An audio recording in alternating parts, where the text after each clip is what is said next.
reservation today.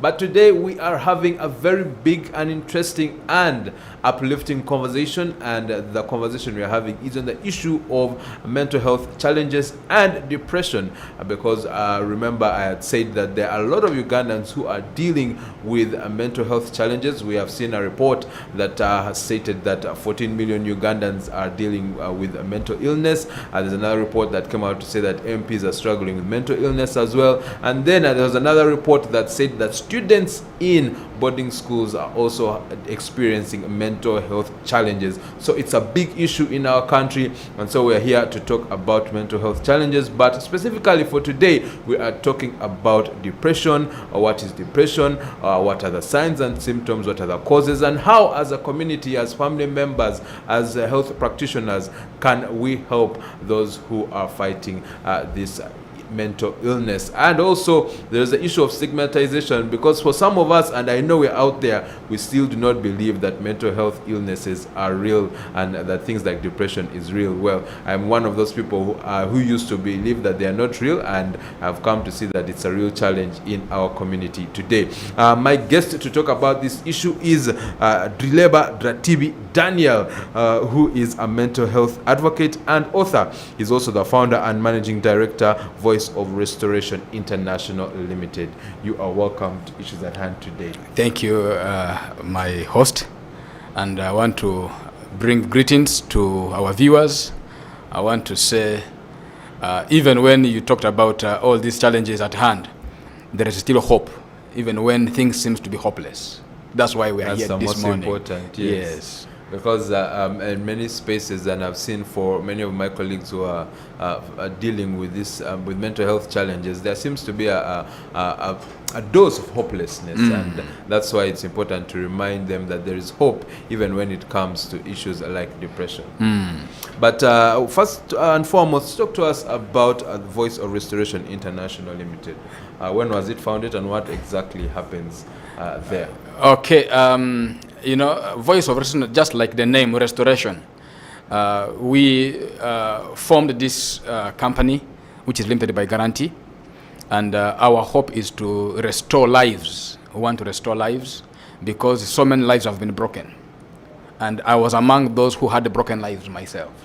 So when the Lord restored my life, then I was like, okay, let me be a voice.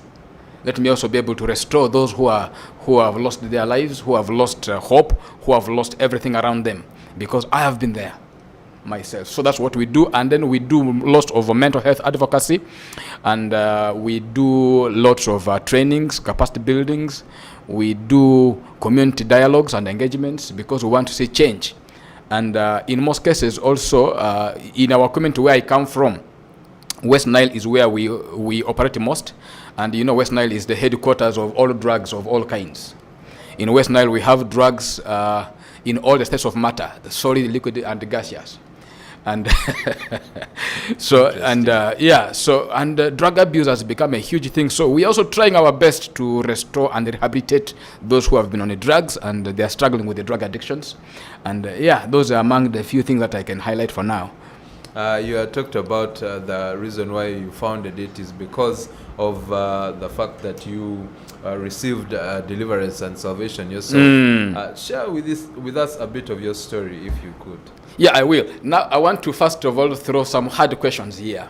Even that is one thing that brought us to form this organization. And because I had these hard questions in mind. Question number one was, how many mentally afflicted people do we have in our homes or in our communities locked down in chains?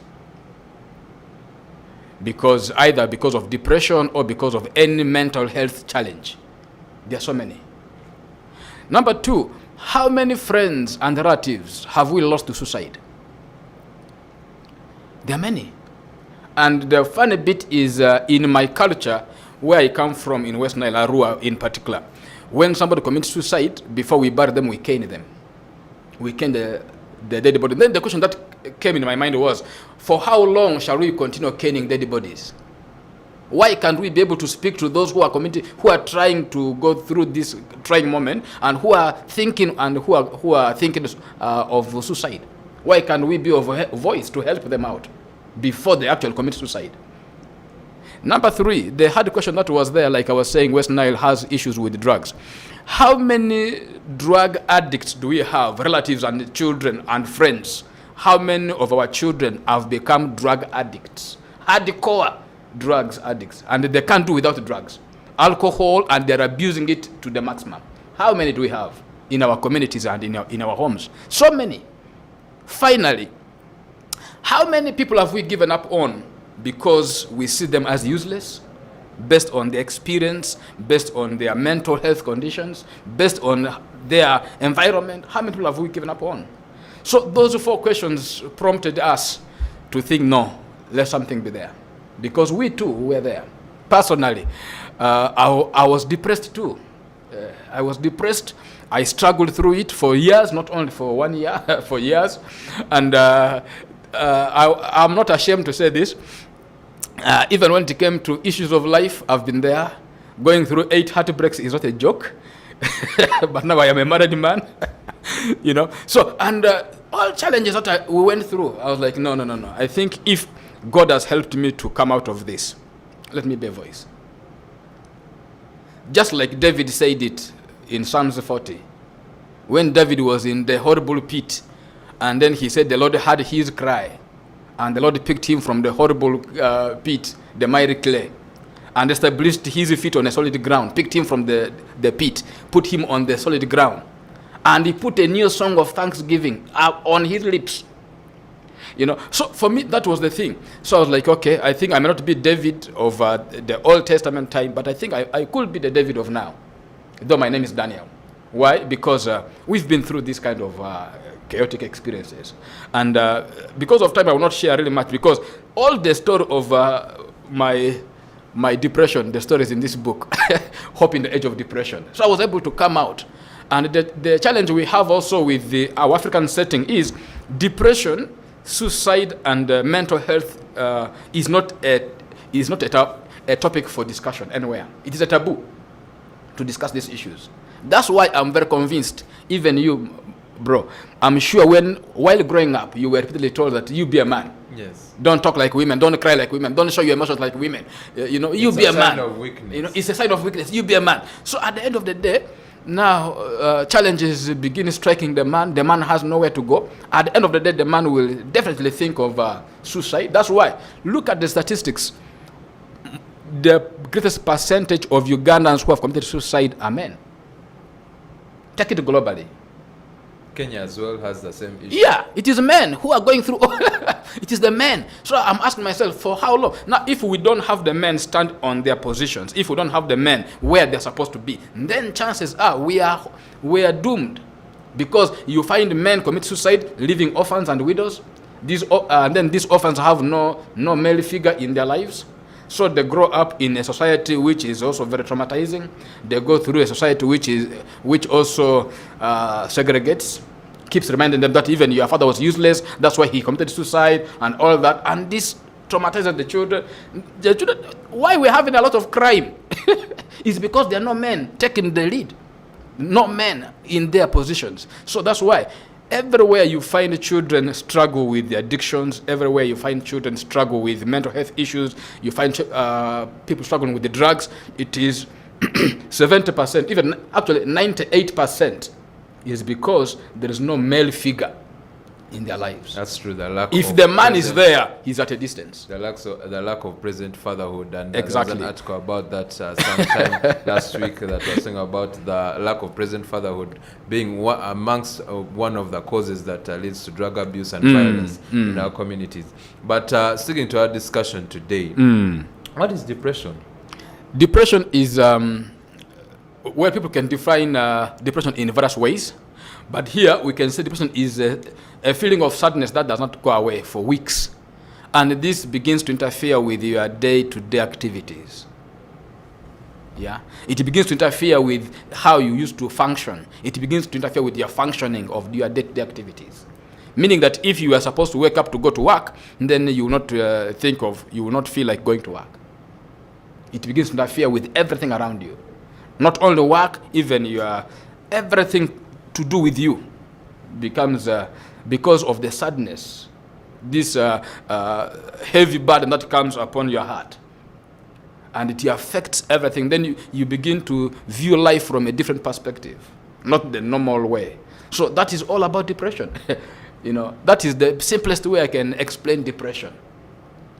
And when it comes to what causes depression, before we go to the cause, Yeah. When it comes to depression, Yeah. and in the knowledge that I know of it, there's a distinction between general sadness and depression. Yeah. Because someone might say, well, today I didn't feel like working. Does that mean I'm depressed? So what's the difference between being the general sadness and depression? like I was saying here, if this sadness persists and it is something that has continued for 2 weeks, even more, and then begins to interfere with your normal functioning, day-to-day activities, then that is depression. Yeah, there's a way you can just be sad for a moment, and that's not depression. But when this sadness puts you in a place where for more than weeks you are the same way, and the sadness continues, and then it begins to paralyze you at all fronts, makes you sad everywhere, even your functioning at place of work, in your marriage, in your business, in your even in church or in the mosque, wherever you are. So when it begins to affect that, then definitely that comes to the place of depression. And that's where I'm saying, please, if that has been part of you, seek for help, because help is always available. Though many times we live in denial, because I was there too. All right, and that's what depression is. Now, what are some of the manifestations of depression, the symptoms and signs and symptoms, if you may? Yeah, signs and symptoms I can quickly just highlight from my own experience, from the things that I lived, and what I now tell people who are living with people, because depression is something to do with the environment, and you can easily notice somebody's moods. You can easily help another. So these are some of the signs that you can quickly look at if you know that somebody is actually going through depression. One, if somebody has ever been smart, very smart, every time very smart, but then all of a sudden they begin to not care about the way they dress. They begin to be shabby. They don't care what they put on. There is a problem. There is depression going on. That is the first trigger that can trigger another person to know that this person needs help. That's one. Two, if you look at this person, then this person has red short eyes. Yeah. And then this person is either under the influence of drugs, or there's no sleep. Yeah, because when there's no sleep, the eyes are always red. So you can easily notice, maybe at a place of work, or maybe even in your family or anywhere, you can begin to notice. Or you can look at if this person is close to you, their sleep patterns change. Either they will begin to oversleep, or they don't sleep at all. And if any relative or friend of yours tells you how they are struggling with sleep, please know that is depression. Personally, I was there. When I began moving around to tell people that I was struggling to sleep, they said, now you are becoming a man. Because men don't sleep. But now you are becoming a man. So, but when somebody tells you that they are struggling with sleep, that's depression. You can wake up in the middle of the night, maybe at midnight or 1 or 2, sleep doesn't catch again, and you are just there worrying. Because there are two things. You will either be thinking or worrying. And those are two different things. If you are thinking, better for you. But if you are worrying, that is depression. And then also issues with appetite. You find that when people are depressed because of the sadness, because of the heavy heart, they don't want to eat, or some of them overeat because I'm there. By the way, for me, if you see me put on weight, there's trouble. Because I go into what I discovered later on. One doctor told me that it was actually emotional eating. I wasn't eating because I was hungry, but I was eating because of the emotional hunger. So you will find that you bring food and I eat the food and I don't feel satisfied. So I keep eating. Before you know it, when I'm on meat, 2 kilos. The other meat, 2 kilos was my 2 kilos, man. So you eat, but you don't feel satisfied. Even when you eat all this kind of meat, you eat excess food, but you don't feel satisfied. Before you know it, poof, you bulge. There was a time I was hitting 100 kilos. But then look at me, I'm like, no. Even right now, I'm working on it. I'm now maintaining it between 80 to 90, but I want to maintain it a little bit longer, sort of downwards a bit. But weight comes with appetite. That also needs to be checked. If the person is not eating, and then they don't want to eat, please take care. Because I just lost a friend just a few weeks back. This friend of mine, he told the family that he didn't want to eat. And then he told them every time he eats, he vomits, so he doesn't want to eat. And then the family became so negligent that they didn't care. So the young man stayed 1.5 weeks without food. 1.5 weeks. By the time they realized the guy was in a bad shape, it was late. They rushed him to the hospital to check. There was nothing. Everything around him was upside down. And the guy passed on. So if somebody is struggling with appetite or doesn't eat food at all, please, in your family, seek for help for this person. Because in most cases, they also live in denial. Because I've been there. Because the issue is, when you are not eating, you don't even feel hungry. You don't feel hungry. You don't see any need for food. But you're just there. You feel you are okay. But then out there, somebody who is taking care of you or who is living with you should be able to notice this change and then know, oh, something's wrong here. And then also another thing somebody can quickly know that this person has depression or is going through issues is their issues. Sometimes they can become, somebody becomes angry and you don't understand the cause of anger. But he's just angry and moody. Those are some of the quick triggers that can trigger you who is out here to know, why is this person acting this way? This unnecessary anger. And then if somebody is beginning to complain of general body weaknesses, body pains, the headache, one head is aching, the forehead is aching, the rest are okay. One side is aching, the rest are okay. Seek for help. So there are things that we do. That's why right now I do a lot of community-based mental health advocacy, helping people to understand if these things happen with you, please seek for help. The problem is, in our traditions, we believe some of these things we say it is because our forefathers are not happy with us, and therefore we need to go to the shrine, or we need to call the elders to come and eat some meat. Maybe it is because the great-grandmother's dowry was not cleared, and maybe this is why the uncles are not happy with you. So, people bring all these kind of issues because this is where I struggle with in my community. But I still let people know that, please, when you see some of these issues, these are signs. Because somebody who is depressed will not know that actually they are depressed. Even if they know, they will live in denial because I've been there. Definitely. And when it comes, now that we know some of the signs and symptoms, and it's a very good book. For those of you watching, please get yourself a copy so that you can be well knowledgeable when it comes to depression and mental illness. When it comes to the causes, now in my work with some of my friends, I have a friend who was diagnosed with clinical depression, and some of the things that I've heard from her are things like chemical imbalances in the brain, or also trauma. So amongst that and many others, what are some of the causes of depression? Now, I want to go back because for me, I got my healing and my deliverance from the Word of God. So I want to still rush it there. When it comes to depression, there is only one cause of depression, according to the Bible. And what is this cause?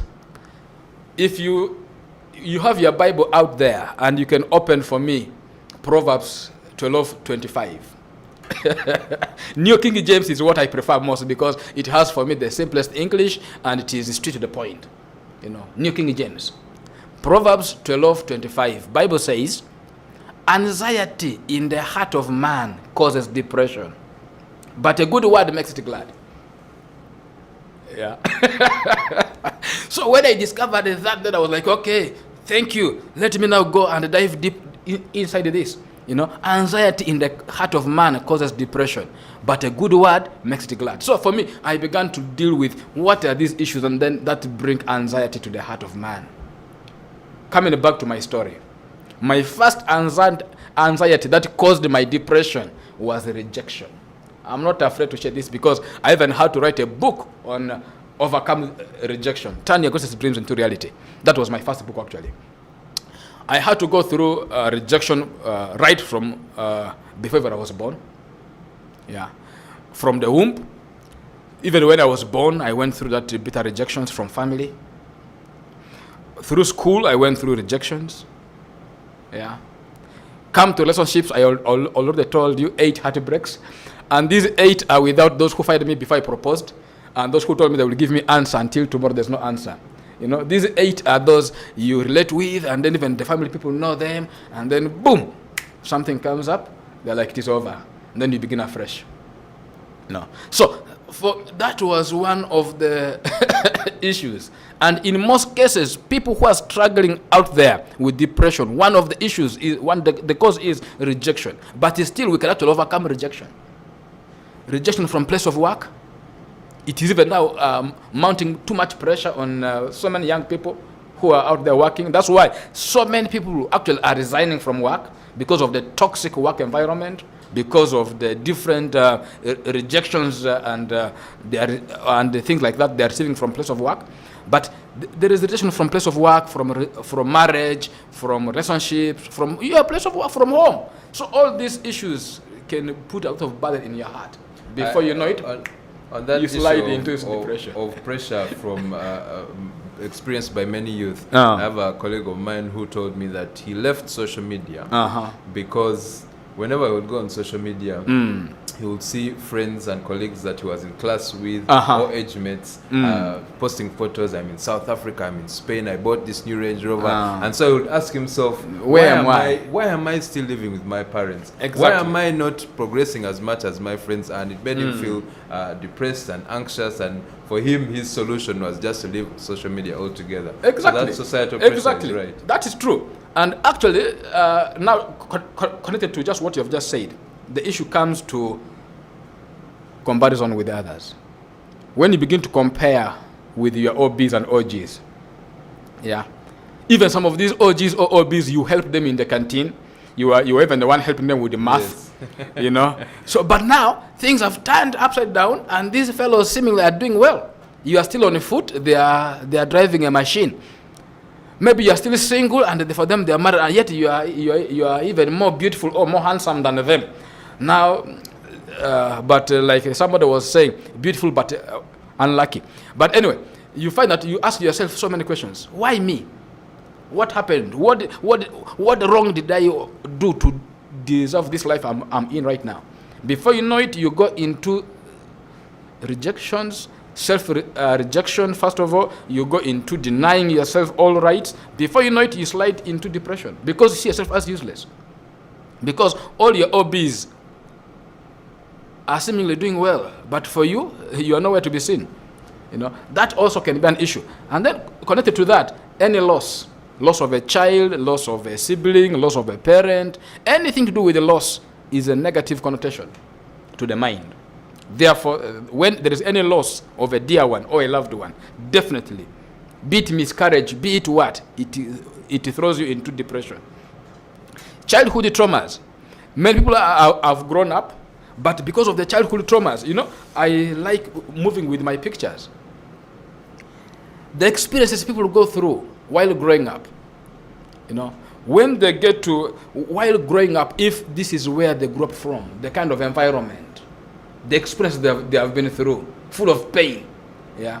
Even when God has helped them, they have studied, they are now employed, they are working, maybe even they are earning very well, you know. Things have turned here, now they are here celebrating, and seemingly everything seems to be okay. But every time they remember this experience of childhood trauma, they slide into depression, you know, because they have not healed from this trauma. You know, I tell people that trauma is not a sickness, but it can lead into sicknesses. You know, trauma can be managed, but the people who have never managed their experiences of trauma from childhood. So that also is an issue, and it affects. And normally, if you talk to so many people, what they will tell you is the experiences. By the way, children remember, even right now, I'm sure you remember your experiences from age 4 to age 8. those memories are still strong in your mind. So if anything wrong happened to you within those ages, even up to 18 actually, days in school and all of that, it remains a vivid in your mind. That's why there are people who cannot sleep in any house without light. Why? Because of the traumatic experience that they went through in their background. So that is also an issue right there.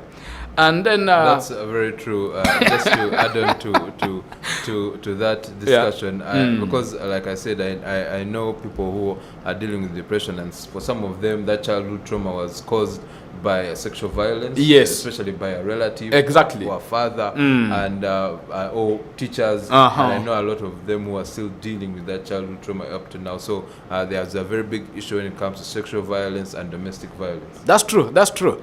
In fact, I was in one fellowship for Rotary. Rotary is always for 1 hour. But one time when I did this topic for Rotary Arua, Eco City, we had a longer discussion, and it was more than necessary hours, but it was necessary, And people were sharing their experiences, and I liked when some people began to open up.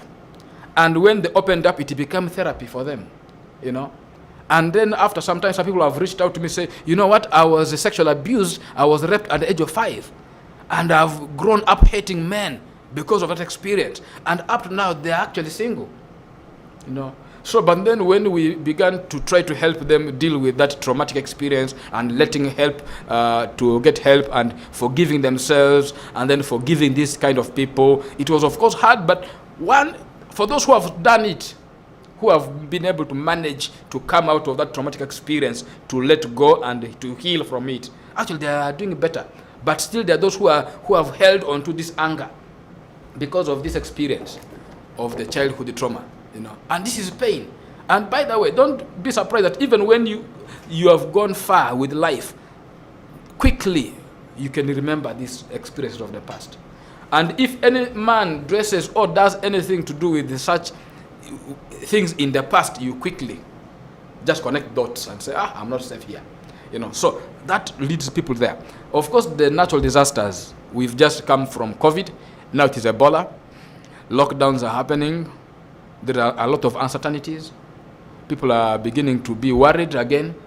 And worry is a fuel depression uses most. Because it is worry that fuels depression. So that alone, the natural disasters. Of course, also there is a marital or relationship problems.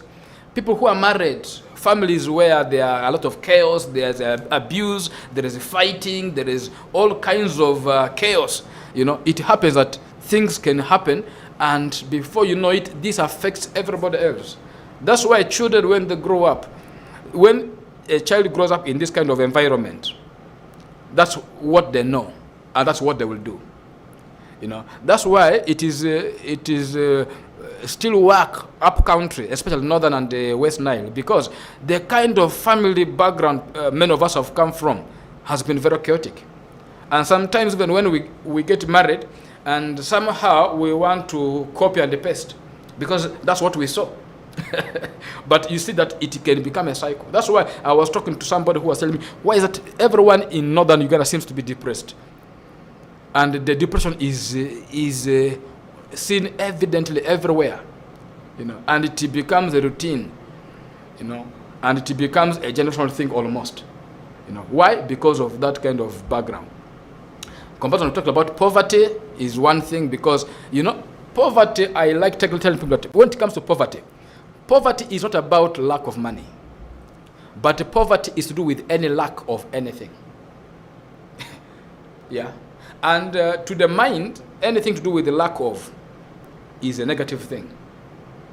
That's why any guy who is broke will choose to be in bed. But when the money lands on the phone, or when they get news that there is some money somewhere, they will jump out of bed and move. That's true, and it's wonderful that you've touched on that point, because I've been having these discussions in my spaces and asking. I've seen so many examples with elderly men and younger men that, for many, especially who have wives and have children, that when they experience financial difficulties, they draw back. That's they true. draw back, they sit back, they say, okay, they give up. That's almost. true. That's true. And it's usually the women who pick up and fight fight for the family and fight for the financial welfare of the family. So you can be poor financially, you can be poor spiritually, you can be poor socially, you can be poor mentally, you can be poor emotionally, you can be poor spiritually. All these aspects of life, as long as there is lack of, you are poor. And this poverty has to do with, it affects everything, because if you don't, that's why there are people who don't have friends. From work, they're in their rooms, from their room, they're back to work. No friends. They are poor in friendships. They are very poor. Yet you need the social network. You need the support of other people. But for them, they are on their own. So that is also an issue. And then property loss or financial loss. That also has to do, when you lose finances or you lose a property, it can drive you crazy as well. Poor health, routine responsibility. This is where one time I was talking to some group of people, I will not mention here, and everybody was really saying that they're all depressed. You know how you go to a place of work and you have worked for over 10 years or 15 years or 20 years, there's no promotion. The way you joined is the way you are. The best you might have changed is changing your desk from one window to the next window. But you're still in the same place. Unfortunately, there are those who have joined after you, but they keep flying above you. So when it becomes a routine responsibility at work, where your work has never changed, the same way you were working 10 years ago is the same way you are working now. Nothing moves. And at the end of the day, this drives you crazy. That's why, look at teachers. Look at primary teachers, even secondary teachers. That's why every evening they have become deadly drinking officers. Most teachers. Look at officers. They have become deadly drinking officers. Daily drinking officers. Why? Because of their routine. Because they know from this time to this time, I'm doing this. After this, there's nothing to do. I'm here. They are locked up in that. So at the end of the day, that routine responsibility becomes a monotonous routine. It becomes very monotonous. And then when you see others progressing, you begin to ask yourself, what's wrong with me? The way I was 10 years ago is the way I am now. There's no change. Even when you look at the salary, maybe it is still the same. Or if there is an increment, very small, after making some noise. Yeah, so that it was making noise this year. So these are some of the causes that generally affect and make people go into depression. And then, of course, the other thing that I want to also bring out here is many people believe when they are depressed, they need to take these drugs to help them chill, but it doesn't help. Yeah. Antidepressants, you mean? No, these cannot be antidepressants. Oh, you mean? Yeah. These can't be antidepressants, friends. That's why. To clarify, you mean the likes of alcohol? Yeah, weed, because there are those who now marijuana. go for weed, marijuana, and all this. It is antidepressant. Even others go for women, it is antidepressant. Others go for all kinds of, because they feel it is not antidepressant. But this is what is happening now. Go to all the streets of all cities. Drug abuse is on the rise. And you're asking yourself, what's going on? They will tell you, man, if I don't smoke weed, I don't sleep. If I don't drink, I don't sleep. If I don't do this, I don't sleep. But I want to sleep. Yeah. And then one time I was talking to one guy who was saying, if I don't eat marungi, but I'm like, but marungi, why are you eating marungi? That I don't want to sleep. Why don't you sleep? What do you do at night? So, but these are issues, but all in all, I'm saying help is available. Can help when it comes to dealing with depression. Well, what helps is number one, medical treatment from a recognized medical facility. If you go up country, many people believe that they can treat depression or mental health issues with the herbs, local herbs. So, but I want to encourage, please, help is available. Get treatment from a recognized facility. Don't just assume that this will help. Go, if, like the sites that I mentioned, if the issue that we've so far discussed, you've noticed them with yourself or with your loved ones, please seek for medical treatment for these people. You get a nurse, get a medical doctor, especially people who understand mental health issues. I know people have a lot of negative connotation when it comes to the name of Butabika. But that is the rehab which I know, and even other rehabs which are there. Please get medical treatment from recognized medical facilities, because I know people who have been there and who have been OBs of Butabika, and right now they are doing well. I know of engineers, I know of people who have been there before and who have gotten well, you know. So we are saying that please get medical treatment, get help, and if you're on medications, please take them religiously. Don't give up on your medications. Take them. And as time goes, as we believe God for divine health, who knows? Because even I know there are those who right now are not on medications anymore, but they have been on medications for over 10 years, 5 years, 15 years, you know. So, but please take your medications religiously and get proper treatment. I repeat that one, proper treatment from a recognized medical facility. That's one. Two, narrative therapy is one easy thing. You know, the problem we have is people will say, me, I don't want to talk about it. Yet it is hurting you. Talk about it, talk it out. You know, the more you talk it out, the more you get healing. You know, the more you talk it out. Maybe some of these issues have come because of different, the person has come from different issues that cause the pain to you.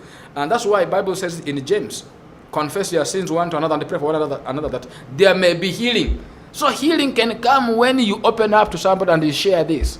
You know, just like for me, I always talk about this. And even when I was writing this book, it was more of pain for me. You know, tears were flowing because some of these memories were very tough.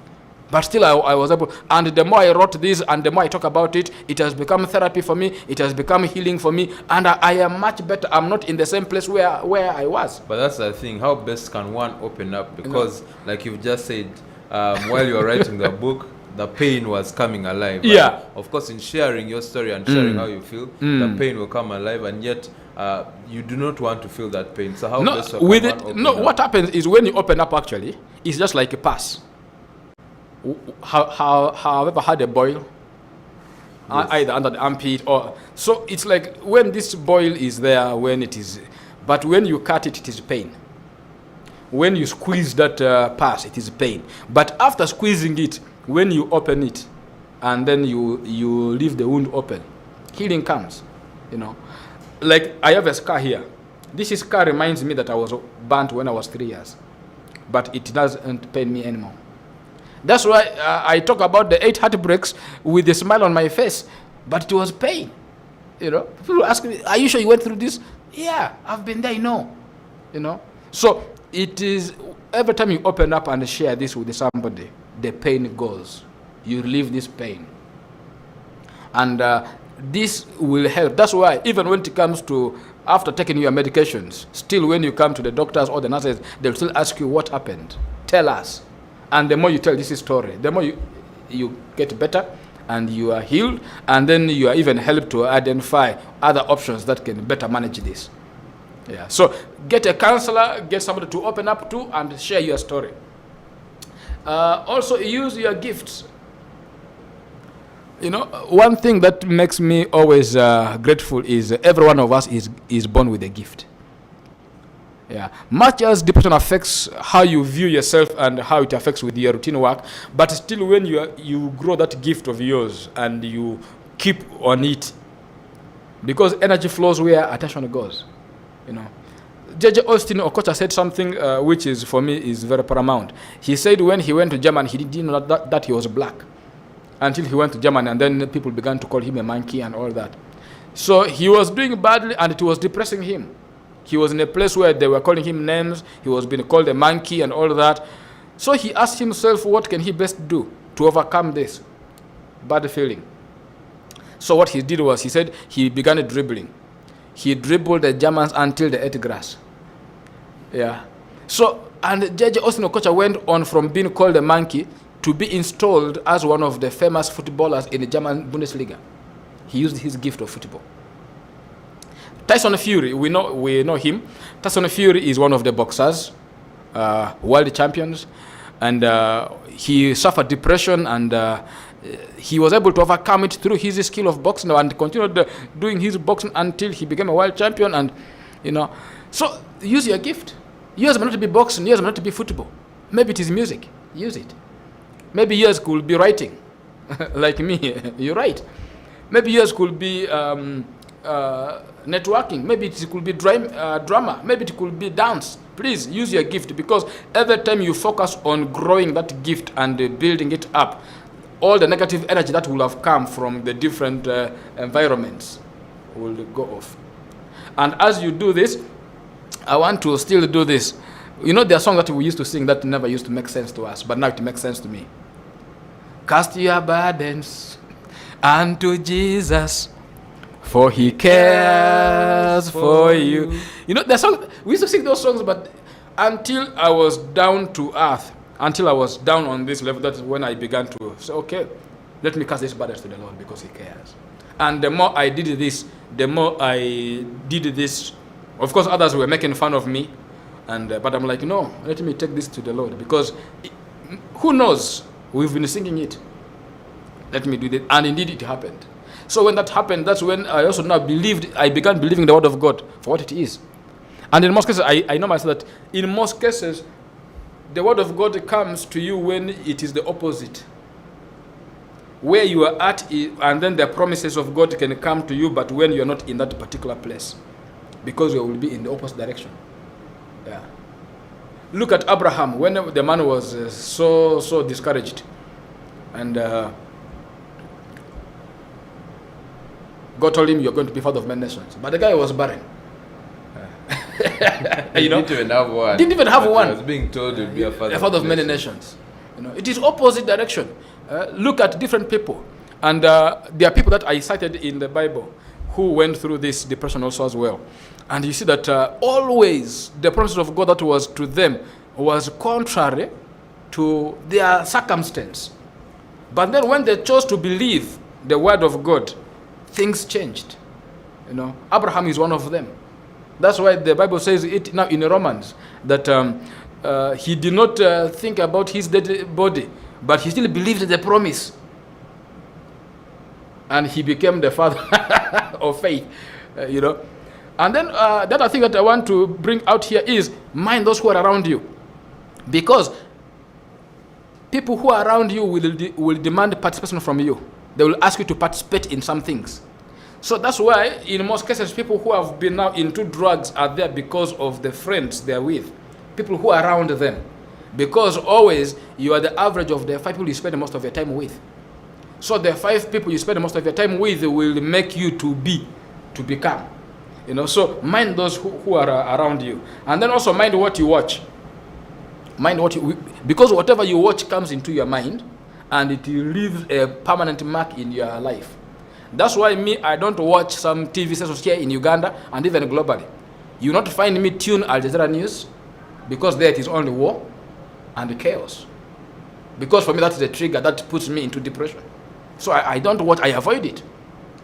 You will not, at my home, nobody watches news after 10. We end our news with the 9 o'clock news.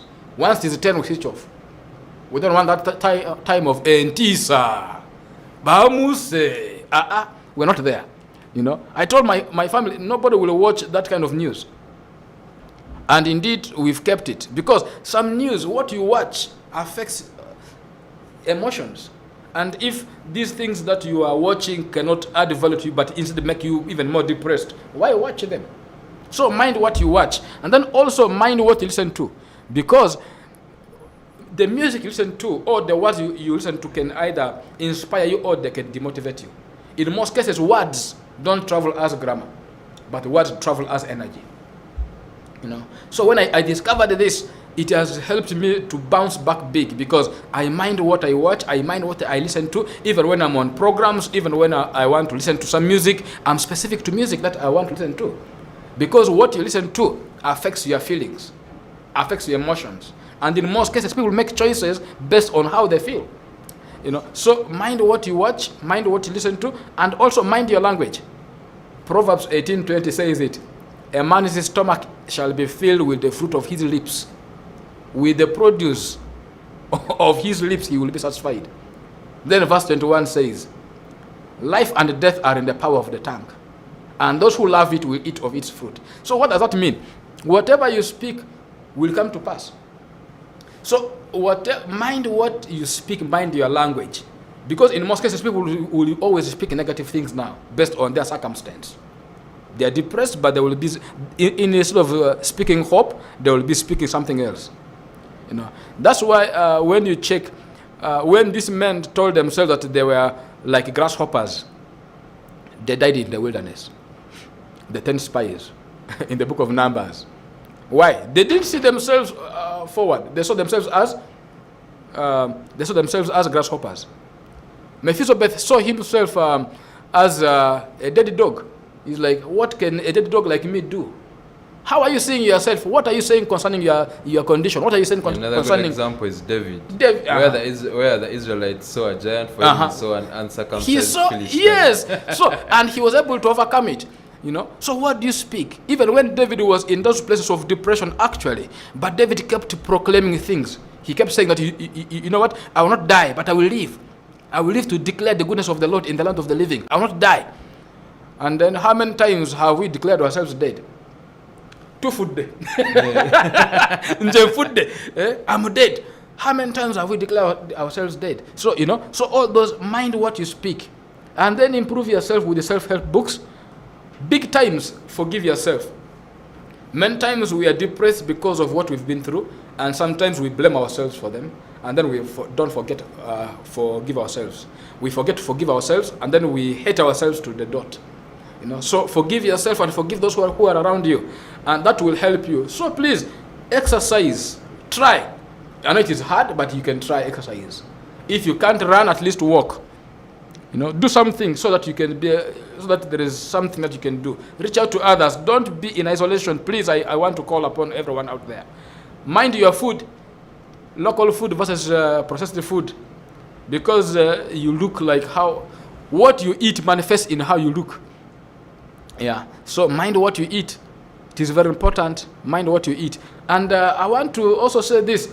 I know there are those who have been through depression and they don't want anything to do with the people, and there are people who have also not been affected by them. Please, when somebody is depressed and you are living with them or you are taking care of them, please offer them support. Don't push them to the wall. Don't blame them because they didn't choose to be in that condition.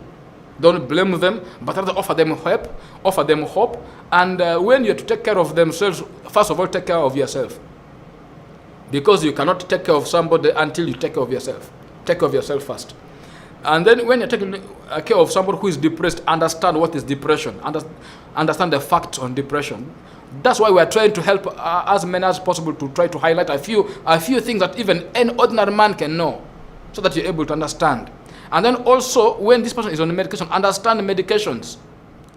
You need to know what kind of medication is this person taking. Understand it.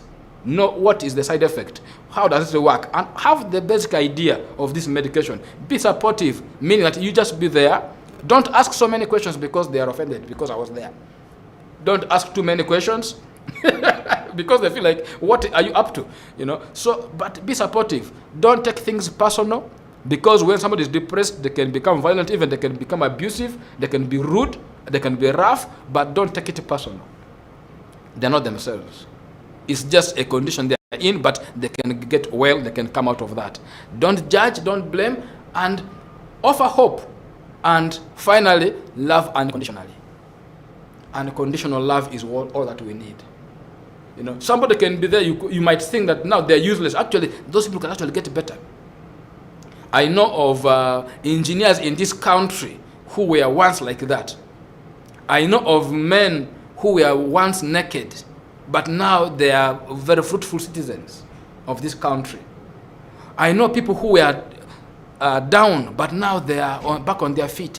So what I want to just summarize with is, help is available. Let's not put a lot of stigma. Let's not push them away. Let's offer help. Help is available.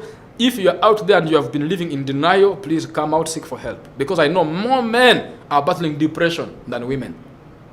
You will only see now the men come out when they have become, people now know that this person is actually depressed or has a problem, when the man has become a serial womanizer, when the man has become a serial drug addict, When the man has become a serial crime owner, that's when we now say this man has a problem. But please, every man out there, open up, come out for help. Help is available. Seek out for help. More men are out there to help you, because we've walked this dark road. We can be able to hold your hand, to show you the path that we've taken, and to help you to also bounce back strong.